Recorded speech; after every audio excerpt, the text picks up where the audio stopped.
우상이 무너질 때 하나님이 보이기 시작한다. 하나님의 심판은 끝이 아니라 다시 시작이다. 사람은 본래 하나님을 예배하도록 창조되었다. 그러나 마음이 어두워지고 감각이 뒤틀리자 하나님의 영광을 썩어질 형상으로 바꾸었다. 그것이 곧 우상이다. 우상이란 단순히 돌이나 나무로 만든 형상만이 아니야. 그것은 인간의 마음에 자리한 하나님 아닌 모든 것, 그 무엇으로도 채울 수 없는 영혼의 자리에 끼워 넣은 허상의 신이다. 성경은 끊임없이 이 우상을 향한 하나님의 분노와 슬픔을 증언한다. 하나님의 심판은 언제나 우상과 그를 따르는 백성에게 임하며 그때마다 무너지는 것은 단지 형상만이 아니라 세계의 질서가 흔들리고 사람의 인식이 바뀌며 공동체 전체가 방향을 잃는다.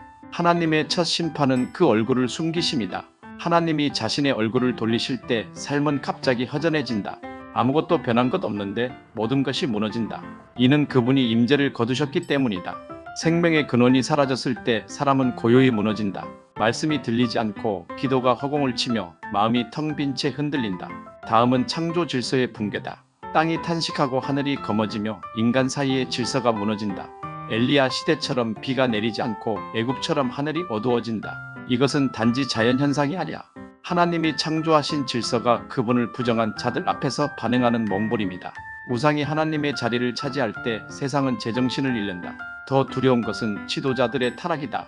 제사장이 타락하고 선지자가 거짓을 말할 때 백성은 참과 거짓을 분간할 수 없게 된다. 설교는 위로만 남고 예언은 인간의 바람을 담는다. 말씀이 왜곡될 때 사람은 하나님을 원하면서도 다른 하나님을 섬긴다. 그러나 하나님은 우상 숭배의 심판 속에서도 그 우상의 무력함을 드러내신다. 엘리야의 제단 앞에서 바알 선지자들은 피를 흘리며 외쳤지만 그 신은 아무 반응도 하지 않았다. 오늘날에도 마찬가지다. 돈이, 권력이, 사람의 인기가 위기의 순간에 아무것도 해줄 수 없음을 우리는 종종 뒤늦게 깨닫는다. 우상은 만들 땐 강해 보이지만 무너질 땐 너무도 허망하다. 우상 심판의 클라이맥스는 하나님 자신의 주권을 회복하시는 데 있다. 그는 때때로 이방 나라를 들어 자신의 백성을 치신다. 바벨론, 아수르, 로마 이 모든 역사 속의 강국은 하나님의 심판 도구였다.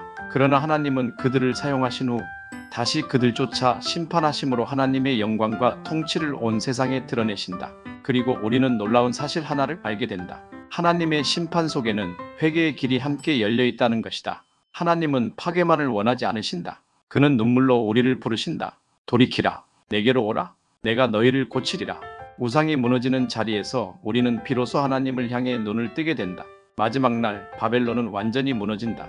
모든 우상의 도시가 연기처럼 사라지고 그 자리에는 오직 하나님과 어린 양의 이름만 남는다. 그날이 오기 전 지금 이 땅의 바벨론이 여전히 견고히 서 있을 때 우리는 묻지 않을 수 없다. 나는 무엇을 예배하고 있는가? 내 마음속에 보이지 않는 우상이 자리 잡고 있는 것은 아닌가? 우상은 결국 무너진다. 하나님이 무너뜨리신다. 그러나 그 무너짐 속에서 우리는 진짜 하나님을 다시 본다. 그분만이 살아계시고 그분만이 나를 사랑하시며 나를 다시 일으키시는 분이심을. 우상을 따르는 자는 반드시 멸망한다. 어둠을 좇는 자는 빛을 피할 수 없다. 사람은 본능적으로 두려워한다. 미래가 보이지 않을 때 불안한 상상을 먹고 자라며 거짓된 위로를 찾아 나선다. 그때 사람들은 어김없이 점술가의 입을 쫓고 무당의 손을 붙잡고 사기꾼의 말을 따라간다. 그러나 하나님은 분명히 말씀하신다. 점치는 자와 무당과 요술하는 자와 마술하는 자를 너희 가운데 두지 말라. 이런 일을 행하는 모든 자를 여호와께서 가증히 여기시느니라. 신명기 18장 10절에서 12절. 이들은 하늘을 본다 하면서도 하나님을 보지 않고 미래를 안다 하면서도 자신의 종말을 보지 못한다. 사람들은 그들에게 묻기를 내 인생은 어떻게 될까요? 누구를 만나야 합니까? 무엇을 해야 성공합니까? 그러나 이들의 입술은 사망의 창고와 같아서 거짓된 말로 사람의 영혼을 어둠으로 이끈다. 하나님은 왜 점술과 무당을 금지하시는가? 그것은 단순히 기분 나쁜 종교 행위여서가 아니야. 그것은 하나님의 주권에 대한 정면 도전이기 때문이다. 하나님은 말씀하신다. 내가 너희를 지었고 내가 너희의 날을 정하였으며 내가 너희의 길을 지도하리라.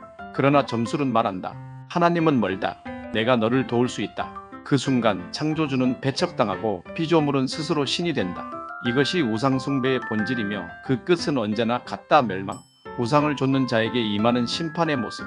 첫 번째, 자신의 꾀에 스스로 걸려든다. 악한 자는 자기 꾀에 빠질 것이나 잠언 11장 6절. 점술가나 무당, 사기를 행하는 자는 남을 속이다가 자신이 먼저 속는다. 거짓의 입술은 스스로를 묵은 올무가 되어 결국 진실 앞에서 무너진다. 두 번째, 하나님의 얼굴이 그에게서 숨겨진다. 내가 그들에게서 얼굴을 숨기리니. 신명기 31장 17절. 하나님의 얼굴은 생명이다. 그러나 우상을 좇는 자는 그 얼굴을 잃는다. 평안이 떠나고 길이 막히며 마음은 점점 공허해진다. 그것은 형벌 이전의 임재의 철수라는 무서운 심판이다. 세 번째, 끝내 드러나고 심판받는다. 속이는 자는 여호와께 미움을 받으나. 잠언 12장 22절. 나는 여호와라. 질투하는 하나님이라. 나 외에 다른 신을 두지 말라. 출애굽기 20장 3절에서 5절. 하나님은 오래 참으신다. 그러나 그분은 결코 우상 숭배를 영원히 내버려 두지 않으신다. 모든 어둠은 결국 빛 앞에서 드러나고 모든 점술과 주술, 사기는 하나님의 불 앞에 무너진다. 점술과 주술은 결국 사망의 길이다. 사람들은 말한다. 그냥 재미로 본 거예요. 좋은 말만 해주니까 기분 좋잖아요. 과학도 못 믿겠고 뭔가 믿을 게 필요해서요. 그러나 사탄은 항상 달콤한 말로 시작해 피로 끝낸다. 하나님이 아닌 다른 것을 믿는 순간 이미 눈은 멀었고 마음은 눌렸으며 영혼은 묶였다. 주술은 당신을 살리는 것이 아니라 천천히 죽이는 독이다. 그러나 하나님은 오늘도 부르신다. 그럼에도 불구하고 하나님은 말씀하신다. 너는 나 외에 다른 신을 섬기지 말라. 내가 너를 애굽에서 인도한 여호와 내 하나님이니라. 출애굽기 20장 2절에서 3절. 하나님은 점을 보러 가지 말고 하늘을 보라고 하신다. 무당에게 가지 말고 십자가 앞으로 오라고 하신다. 사람의 말을 따라 살지 말고 하나님의 말씀을 따라 살라고 하신다. 왜냐하면 하나님은 거짓을 멸하시고 진리를 따르는 자를 영원히 살리시는 분이시기 때문이다. 결론, 우상을 섬기는 자는 반드시 망한다. 그러나 그 심판은 끝이 아니라 돌이킬 수 있는 기회가 열려있다.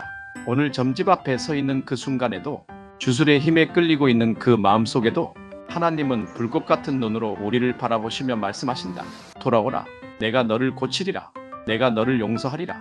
나는 너의 하나님이 되기를 원한다. 호세아 6장 1절에서 2절. 우상은 무너지고 그를 따르던 자도 함께 무너진다. 그러나 하나님께 돌아오는 자는 반드시 살 것이다. 지금도 그분은 말씀하신다. 오늘날 내가 너희에게 생명과 사망, 복과 저주를 두었나니 너는 생명을 택하라. 신명기 30장 19절. 대륙에서 복음주의를 전파하는 데 중요한 역할을 했다.